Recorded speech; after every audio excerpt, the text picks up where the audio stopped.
Bom, então, boa tarde a todos. A gente vai dar início, então, à continuidade dos trabalhos de proteção do conhecimento e transferência de tecnologia.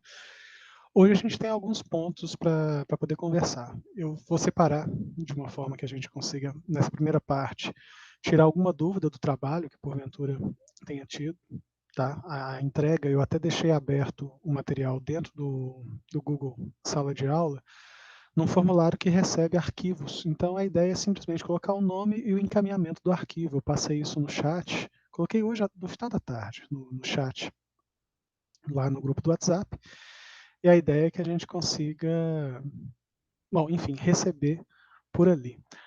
Algumas pessoas já tinham enviado também por e-mail, eu recebi, viu, Simão? Eu te agradeço. Ali é só para a gente poder deixar mais ou menos organizado. Eu vou deixar o formulário aberto entre os dias de hoje, dia 14, e o dia 18. Então, se alguém porventura tiver alguma dificuldade, alguma coisa, pode encaminhar de hoje a dia 18 para a gente poder acertar e fechar essa etapa. E eu queria abrir esse primeiro tempo para a gente poder conversar um pouco sobre essa entrega. Mas aí, com relação a dúvidas desse trabalho especificamente, a minha sugestão é que qualquer coisa podem me chamar no privado, no WhatsApp, para a gente poder conversar especificamente do trabalho de cada um. Eu vou dar um feedback para cada um dos trabalhos, e aí acredito que essa semana eu já consiga reencaminhar esse material novamente para cada um de vocês, tá bom? Eu vou fazendo isso à medida que o pessoal for me entregando, e aí com isso a gente avança.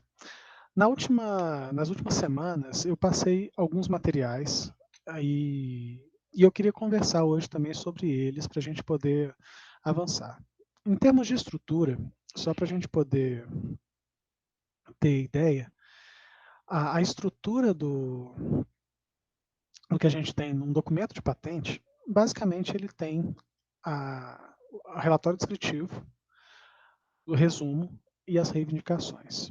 E aí, com isso, eu queria trabalhar um pouco, e eu vou falar um pouco de uma forma macro dessa estrutura, do que presume ter em cada uma dessas características de relatório descritivo, resumo e reivindicações, para a gente poder, então, fazer um fechamento dentro desse material que foi disponibilizado. E aí, com isso, eu também quero tirar alguma dúvida, porventura tenha cada um de vocês, nesse momento. Vou começar pelo relatório descritivo, a gente já falou um pouco dele, passou alguns materiais, mas a ideia é que o relatório descritivo, ele é uma parte essencial do processo. Só para a gente poder entender, eu não consigo adicionar nenhuma matéria, nenhuma informação, depois que esse processo for depositado. E toda a informação do relatório descritivo é que vai dar base para que a gente possa, então, solicitar ou requerer as reivindicações. Pensando desse jeito, é interessante que a gente construa o documento de proteção, muitas vezes numa ordem inversa. E aí, a sugestão, muitas vezes, que a gente pode trabalhar, a sugestão que eu faço, isso não é uma regra, mas é uma questão de sugestão, é começar de uma forma um pouco diferente, trabalhando inicialmente com aquilo do que se pretende proteger. A partir disso, eu vou criar, então, argumentos para que essa proteção seja efetiva dentro do relatório descritivo. Então, as reivindicações, muitas vezes, vão ser o parâmetro inicial desse processo de proteção. Então, uma ideia é começar com um quadro reivindicatório para poder, então, construir o relatório descritivo. Pensando também o seguinte, essa questão da reivindicação, ela depende também da pretensão de quem protege aquele conhecimento e da pretensão também de utilização daquela tecnologia em algum território. Ô Thaís, boa tarde, muito bem-vinda. Com isso, aí o que a gente tem? Se eu pretendo, e aí é uma questão de estratégia de proteção, proteger no Brasil ou em outro país, eu vou ter que passar pelo processo também de proteção num outro país. Posso trabalhar em processos que são vinculados a acordos internacionais, o PCT é um desses acordos que abre a possibilidade de fazer essa proteção nacional em outros territórios. Então, com isso, eu posso pensar o seguinte: as reivindicações que eu pretendo, seja no Brasil, seja fora daqui, tá?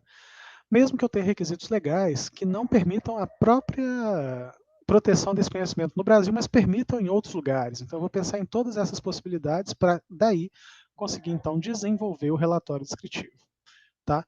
fazendo com que eu consiga definir de forma muito clara que aquela reivindicação que está sendo pretendida é, de fato, algo que eu consigo descrever minimamente. Então, uma das coisas que é importante estar no relatório descritivo é o que a gente chama de suficiência descritiva. Tá? Então, a suficiência descritiva é um dos parâmetros importantíssimos dentro desse processo de proteção para garantir a replicabilidade daquela tecnologia. Se eu consigo perceber dentro do relatório descritivo que a tecnologia não está suficientemente descrita para que um técnico do assunto possa reproduzir aquela tecnologia, um concorrente ele pode solicitar a nulidade daquela proteção, porque ela não é passível de ser reproduzida. Lembra que são 3 requisitos aqueles necessários para a gente poder fazer a proteção de um documento de patente, ou uma proteção na forma de patente, de invenção, ou modelo de utilidade. Mas a ideia geral é, eu preciso garantir novidade, eu preciso garantir que ela tenha capacidade de ser reproduzida, tá? Ou capacidade de produção industrial implica na necessidade de que ela precisa ser desenvolvida e reproduzida por um terceiro, e esse terceiro é um técnico do assunto, tá? E ela tem que conter também o que a gente chama de atividade inventiva, então ela tem que ter algo que promove um ganho em tecnologia frente àquilo que já foi descrito. Então, porque se ela não tiver atividade inventiva, ela seria o que a gente entende como óbvia para um técnico do assunto. Então, simplesmente um ganho de escala, tá, proporcional àquilo que está sendo apresentado numa patente anterior, não é para nós algo que representa novidade ou atividade inventiva. Pode representar novidade por não ter sido descrito anteriormente, mas é óbvio para um técnico do assunto aumentar as proporções na mesma quantidade de proporção em todos os lados. O que não é óbvio é que a proporção, ela para poder ter ganhos, sejam 2 vezes, 3 vezes, 4 vezes no processo produtivo, eu preciso aumentar ou diminuir um parâmetro específico que outros parâmetros não são capazes de alterar o processo. Aí eu começo a ter, então, relações que não são óbvias para um técnico do assunto. Só para a gente poder ter uma ideia do que essa atividade inventiva pode ser representada, ou como pode ser mais bem entendida. Então, eu tenho esses 3 requisitos, né, novidade, capacidade de produção industrial e atividade inventiva. Além deles, eu tenho que ter suficiência descritiva para que um técnico do assunto possa, então, desenvolver aquele, aquele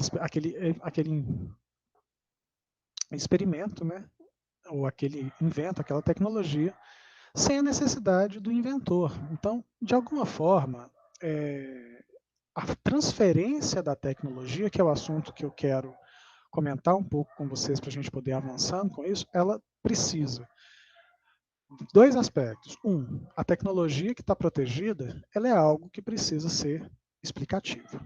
Dentro desse relatório descritivo, eu vou usar esses argumentos para poder, então, fazer a proteção das reivindicações e eu vou, então, trazer isso de forma suficiente. Em paralelo, uma das coisas mais interessantes que a gente tem é a possibilidade de utilização de desenhos.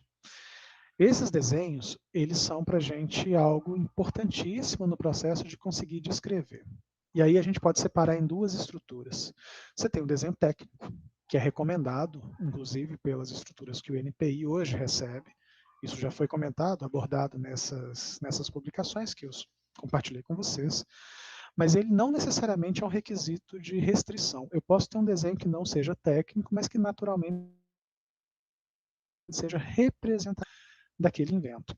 Então, eu posso ter um desenho, e é muito saudável para o processo que o desenho seja construído e apresentado, e essas imagens, os desenhos, eles são construídos de forma que a gente consiga colocar em anexo ao processo esse material, mas que a descrição desses desenhos permaneça dentro do relatório descritivo. Então, de forma geral, os desenhos são uma parte importante do relatório descritivo e os exemplos específicos também podem ajudar nesse entendimento, no detalhamento dessa tecnologia.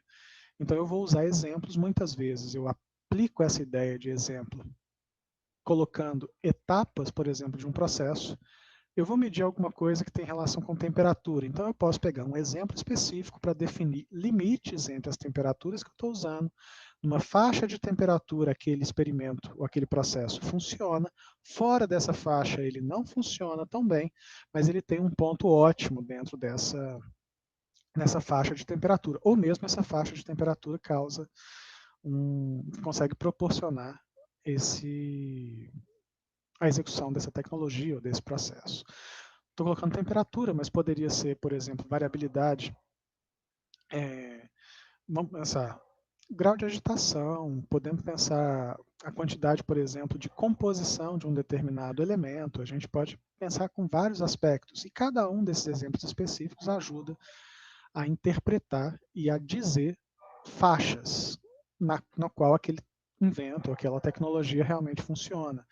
Então, é interessante quando a gente vai descrever uma tecnologia, que a gente não especifique, muitas vezes, o ponto onde ela é ótima para descrever a tecnologia, porque ela pode ser ótima num ponto e funcionar numa faixa de propriedade, qualquer que seja essa propriedade, tá? Pode ser temperatura, pode ser pressão, pode ser agitação, pode ser tempo, tá? Pode ser o meio no qual ela está sendo adicionada. O meio, por exemplo, funciona no solo, tem que funcionar no ar, tem que funcionar imerso em água, enfim. Cada tecnologia tem a sua especificidade, mas a propriedade que vai descrever essa tecnologia, muitas vezes ela pode ser apresentada em faixas. Essa faixa pode ser extensa ou ela pode ser mais curta. E muitas vezes a gente vai ter um ponto ótimo dentro dessa faixa. Então, se eu consigo dar essa previsão dessa faixa e apresentar também um ponto ótimo, eu consigo detalhar isso na forma de um exemplo. Muitas vezes isso é algo interessante da gente poder apresentar. Esse exemplo específico pode estar associado a um desenho ou não, tá bem?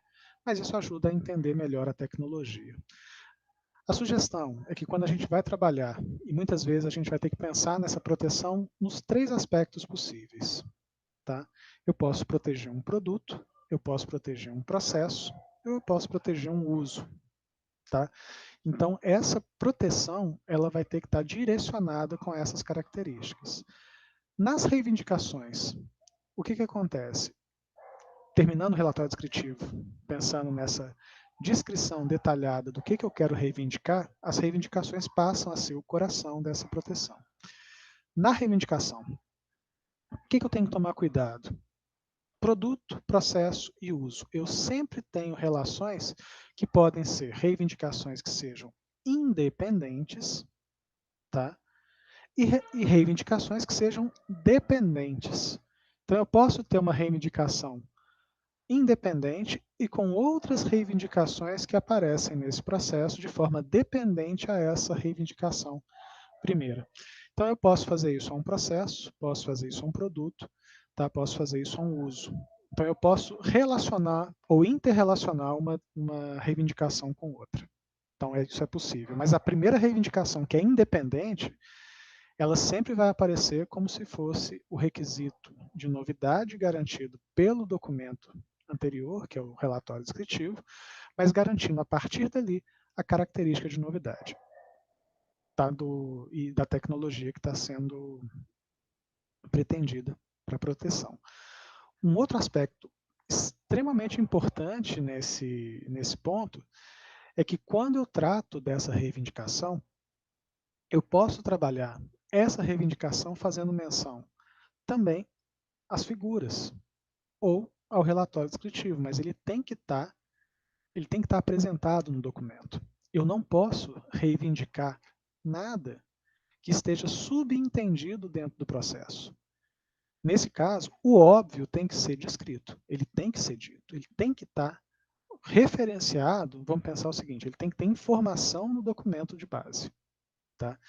Um outro ponto que é interessante nesse relatório descritivo para poder fechar esse material é que a referência bibliográfica ele não aparece como uma estrutura ao final do documento. Então, à medida que eu for apresentando alguma informação, seja ela técnica, científica, de informação de um site, de qualquer base de informação, eu vou trazer, na verdade, a referência completa à medida que eu for descrevendo o texto. Então, se eu precisei citar um autor, eu vou abrir em parênteses e vou colocar toda a referência dentro do texto que está sendo descrito.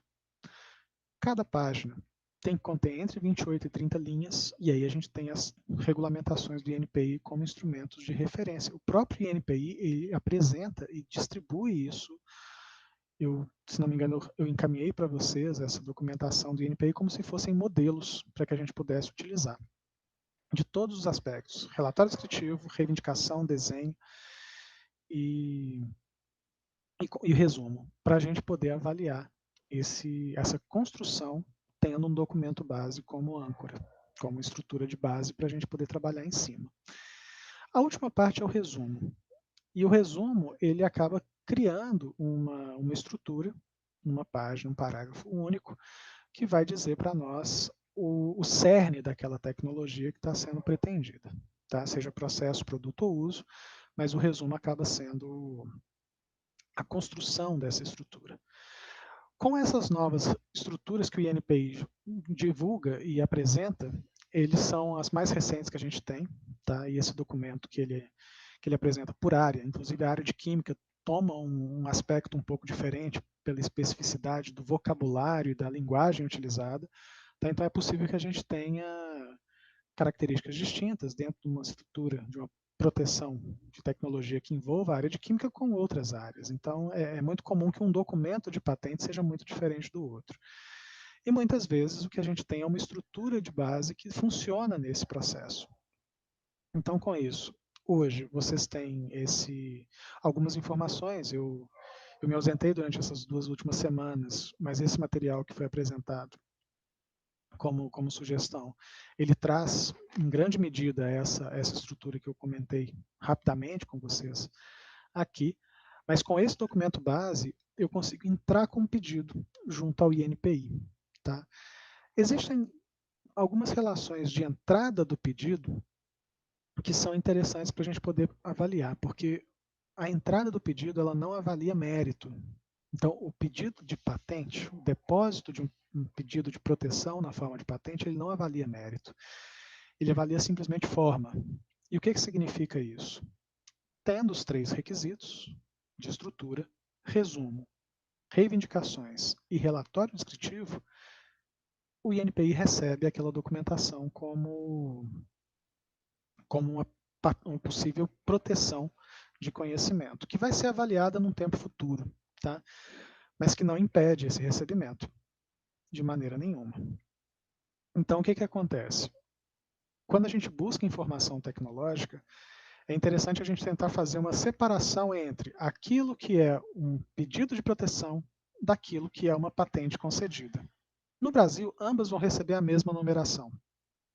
Mas dependendo do processo, eu posso estar olhando para um sistema, e às vezes a gente usa isso como exemplo, eu vou ter uma patente que foi depositada como exemplo para aquilo que eu quero construir, mas que ela muitas vezes não foi validada, ou que ela não foi concedida. E aí com isso eu posso estar olhando para um exemplo que muitas vezes não é tão representativo assim. Hoje, o melhor exemplo que a gente tem são as estruturas modelo que o INPI disponibiliza.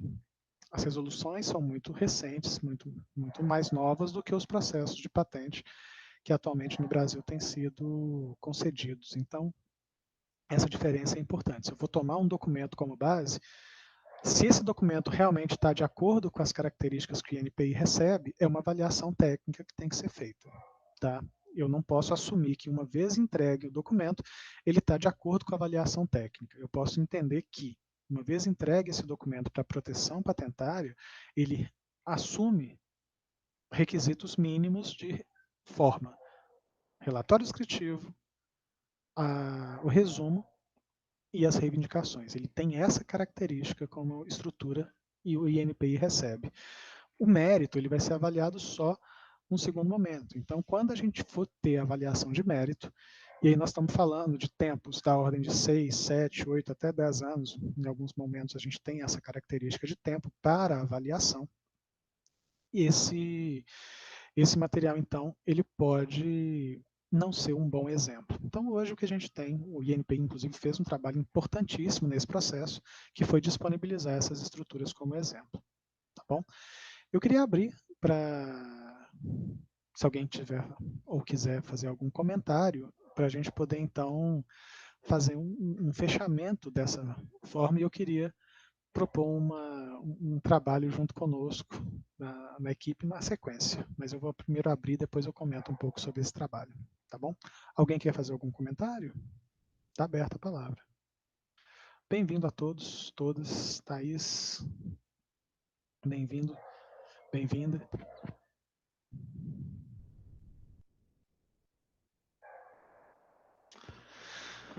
Bom, se a gente não tem nenhum comentário, eu vou avançar, para a gente poder tentar descrever alguma coisa. Então, assim, para a gente poder caminhar um pouco nessa estrutura, eu queria que a gente pensasse o seguinte: alguns dos desafios para poder redigir uma patente, elas vão dependendo daquilo que a gente se propõe. Em que sentido? A minha propositura é sobre um documento que eu tenho pleno conhecimento daquela tecnologia porque eu fui o inventor, desenvolvedor daquela tecnologia. Um outro aspecto é, por exemplo, eu vou me propor a ser um facilitador de um processo de transcrição num pedido de patente de uma outra pessoa, de um terceiro. Então, se eu vou escrever ou vou trabalhar uma tecnologia que eu fui o desenvolvedor, talvez eu vou ter a dificuldade de conseguir tentar enxergar aquilo que é óbvio para mim e aquilo que não é óbvio para uma pessoa técnica do assunto. Eu vou ter que tentar organizar essas informações num documento de patente. Por outro lado, quando eu preciso descrever algo de um terceiro, de uma outra pessoa, eu vou ter que pegar informações dela. Tá? Então, com isso, seria interessante a gente poder avaliar, por exemplo,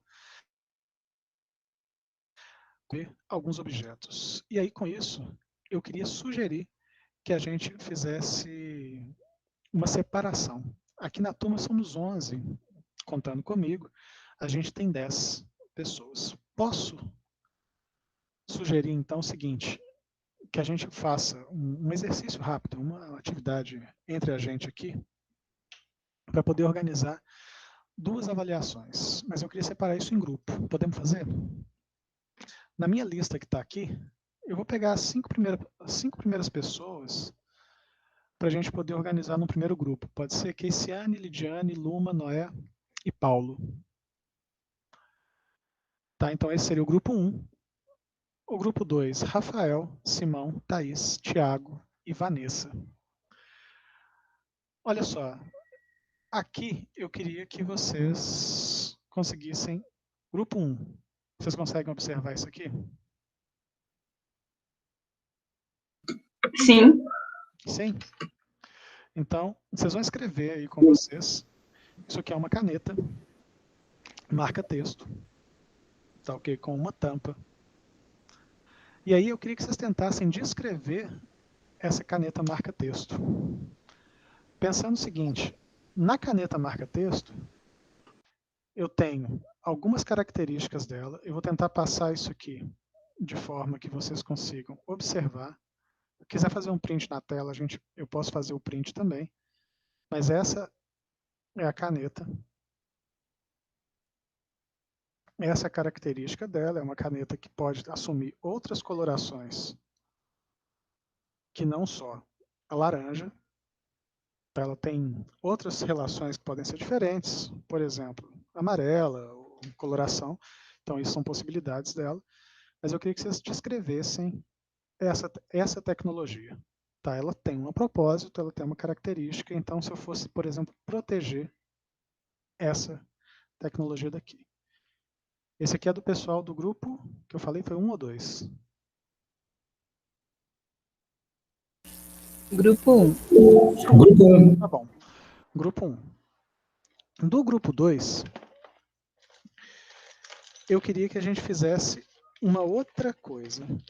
Que aí a relação vai ser também uma característica diferente, mas eu queria que a gente pudesse trabalhar em cima com essa caneta. Essa é uma caneta, tá? Esferográfica, que ela tem um mecanismo de abrir e fechar a ponta na parte superior. Ela também tem essa estrutura fixa num corpo único e que ela pode ser recarregável caso seja necessário, feita em duas partes rosqueadas. Tá? Para descrever essa tecnologia dessa caneta e da caneta marca-texto, eu queria que vocês trabalhassem em cima dessa caneta aqui. Ó. Uma caneta BIC padrão. BIC ou esferográfica com corpo, com carregador, mas que essa pode ser a nossa estrutura, considerando como se fosse o estado da arte, aquela tecnologia que existia anteriormente. Essa aqui é uma outra tecnologia que é diferente dessa tecnologia de cá, mas que também tem uma característica interessante. E essa outra caneta é uma outra tecnologia. Podemos pensar dessa forma? Eu queria que vocês pensassem. Vamos tentar descrever, pode colocar aqui no chat se a gente for organizar, ou mesmo eu queria que vocês tentassem trabalhar esse material. Eu posso fazer o seguinte, eu vou tirar fotos dessas canetas e vou colocar no grupo de WhatsApp para poder ficar mais fácil para cada um de vocês. Pode ser? Com isso eu vou parar, vou pausar a gravação para a gente poder ter esse tempo e organizar. Mas a gente vai fazer esse trabalho em 10 minutos, a gente retorna depois na gravação. Ok?